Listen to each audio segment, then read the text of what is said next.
Zeca, a minha primeira questão é sobre a abordagem a esse projeto. Você o co-dirige junto com o Léo Garcia. Então, como vocês se reuniram e como abordaram esse projeto? Vocês foram convidados ou vocês moveram forças para trazer o vídeo? Acho que todo realizador audiovisual, ele está sempre buscando personagens, histórias para contar. Eu tenho uma parceria de trabalho com o Léo Garcia em alguns filmes. Ele como roteirista e eu como diretor, é o nosso terceiro filme juntos. Esse filme ele está dirigindo junto comigo, uma história que nasceu da ideia dele de fazer e me chamou para dirigir. E é um documentário, mas a gente fez 2 filmes antes de ficção. Um chamado Em 97 Era Assim, que estreia agora em junho. Tá nos cinemas fora, mas agora vem para o circuito nacional. E o outro chama-se Legalidade, que é para o segundo semestre. Ambos eu dirigi e o roteiro é dele. O Tarso de Castro foi uma história que nasceu da literatura, de leitura de bibliografia. A gente conheceu a biografia do Tom Cardoso sobre o personagem há uns 8 anos atrás. O Léo Garcia, que é diretor comigo, a família dele é de Passo Fundo, o pai dele é de Passo Fundo, a esposa dele é de Passo Fundo. O personagem ele é de Passo Fundo e essa história lá no Rio Grande do Sul, de alguma maneira, ainda estava viva na cidade, a memória do personagem.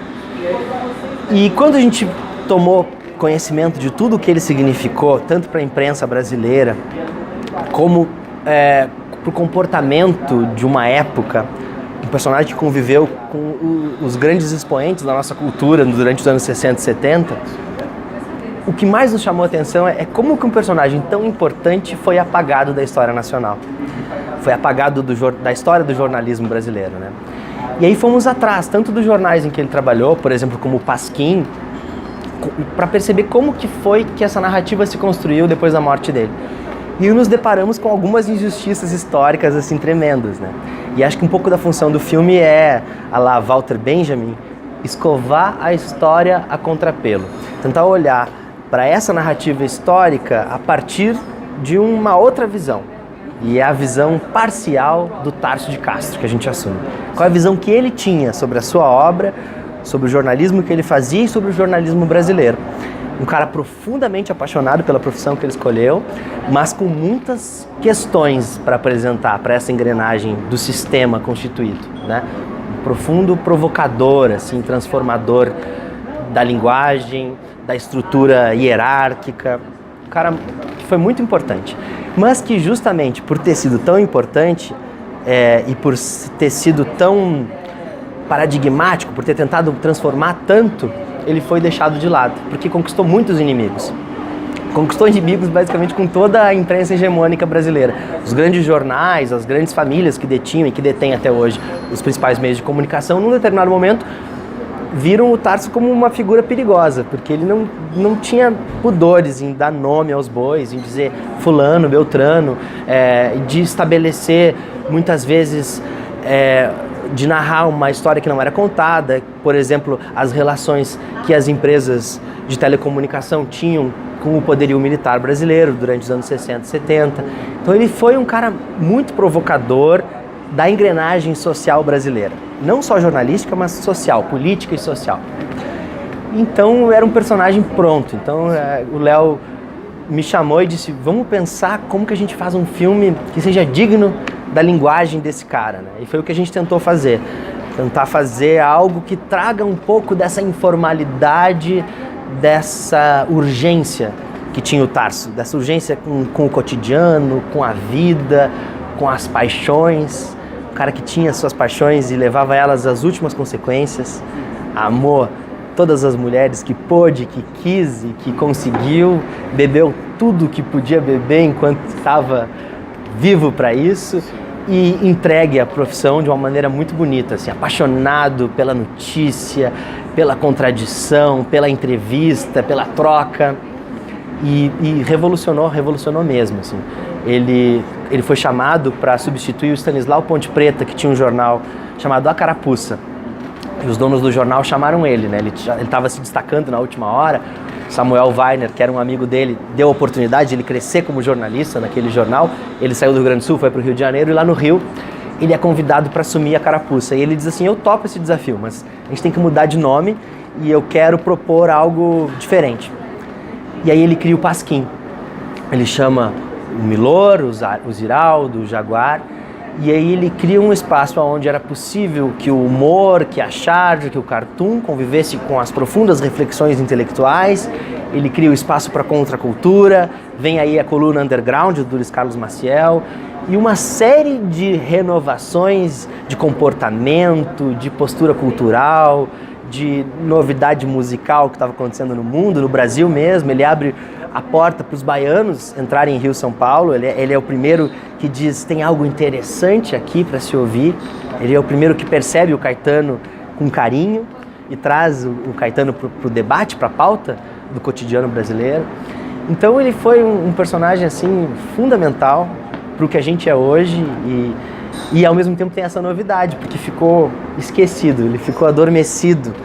Sim, de fato, eu me graduei em jornalismo não há tanto tempo assim, e assim, trabalhamos, né, com todos esses veículos, basquinhas similares, mas o nome do Tarso de Castro de fato não era citado, sabe?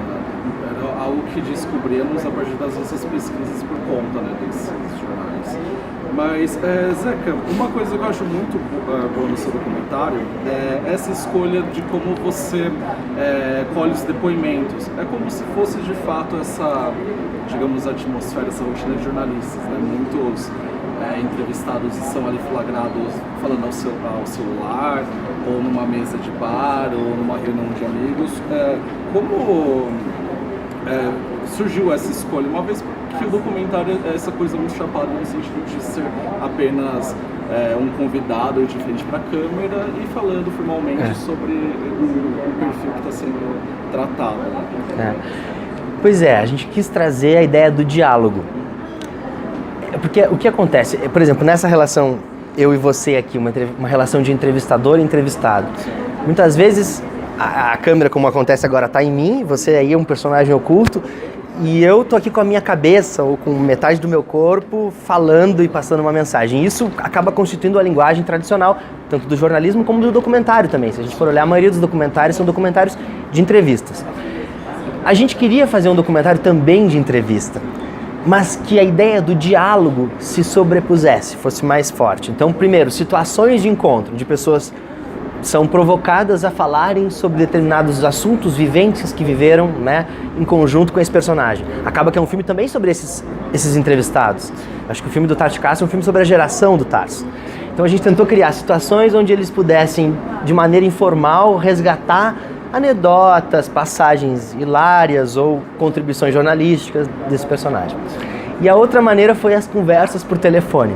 Foi uma estratégia também que a gente encontrou, primeiro, de criar essa coisa no éter, essa ideia de uma grande conversa, onde os personagens vão sendo costurados, né, através da montagem, mas também de poder chegar àqueles personagens que não queriam nos receber. Então, o que a gente faz? Por exemplo, a gente convenceu o Jaguar a fazer uma ligação para o Ziraldo. O Ziraldo não queria nos dar uma entrevista, mas não recusou um telefonema do Jaguar. E o que o Jaguar faz, basicamente, é repetir o que o Ziraldo diz do outro lado da linha, né, esses impropérios contra o Tarso. E é uma maneira que a gente encontrou de costurar e de trazer essa urgência. O Tarso também, dizem que ele vivia onde ele ia, ele tinha um telefone por perto, porque ele estava sempre tendo que ligar para uma namorada, ou tendo que verificar a verdade de tal assunto, de tal fato. Então tinha uma fluência com o éter muito grande, né? Com ideias que estão aí no ar. E a gente tentou trazer isso para o filme através desses diálogos e dessas conversas por telefone. Uma maneira de brincar com a linguagem, né? E de falar do próprio jornalismo, porque é um filme sobre a comunicação, sobre o Carlos Drummond chama o Deus Comunicação. É um pouco sobre esse Deus Comunicação. Então, tanto que dentro do filme existem algumas entrevistas que são meta-entrevistas, ou a gente tem um personagem assistindo a avó na televisão de casa, ou o Roberto Dávila e o João Vicente com uma entrevista dentro do filme, onde na verdade não é o do Roberto Dávila que entrevista o João Vicente, mas é uma entrevista recíproca, porque o entrevistador sabe às vezes mais do que o personagem, ou lembra de determinadas passagens que o entrevistado não lembra, não viveu. Então essa vontade de criar esse cruzamento, esse diálogo entre a imprensa e numa ideia maior de comunicação. Zeca, me conte, além desse interesse de resgate por essa figura, Como você definiria em relação à importância do documentário em relação ao que ele produziu ao jornalismo atual? Como você recepciona o jornalismo como leitor e como isso reflete no documentário que você fez? Olha, o jornalismo atual, ele pode, assim como nos anos 70 e nos anos 60, ele ainda pode ser dividido entre o jornalismo hegemônico e o jornalismo alternativo. Eu acho que o que a gente mostra no filme é como essa engrenagem ela segue se repetindo e como essa hegemonia unilateral de alguns meios de comunicação segue forte e segue vigente. E como muitas vezes é a partir daí que surge a narrativa.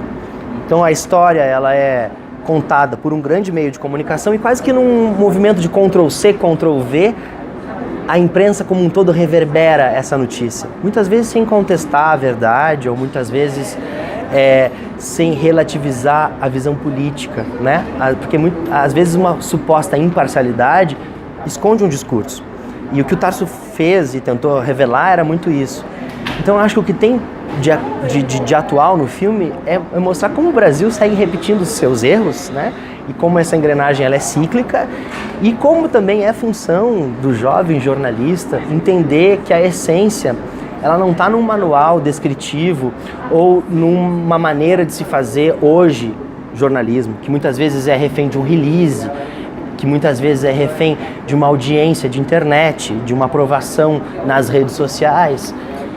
E o que o Tarso mostrava é que o que a gente precisa entender é que a essência ela está nas relações humanas. Então o jornalista ele não pode perder essa dimensão que está na esquina, que está na conversa no bar, que está no ambiente do táxi ou no ônibus, que está na rua. E eu acho que essa é a grande contribuição e isso a gente pode aplicar para um jornalismo independente do tempo, independente da época, que é a essência das relações humanas é que está em jogo, né? Não se valer de uma narrativa única, unilateral, que tem um fundamento econômico muitas vezes por trás, mas tentar encontrar a verdade nas pessoas e a fundo num release, e atrás, e encontrar o que está por trás de um release. E acho que essa é a grande contribuição do Tarso de Castro. Muito obrigado. Eu te agradeço imensamente. Valeu.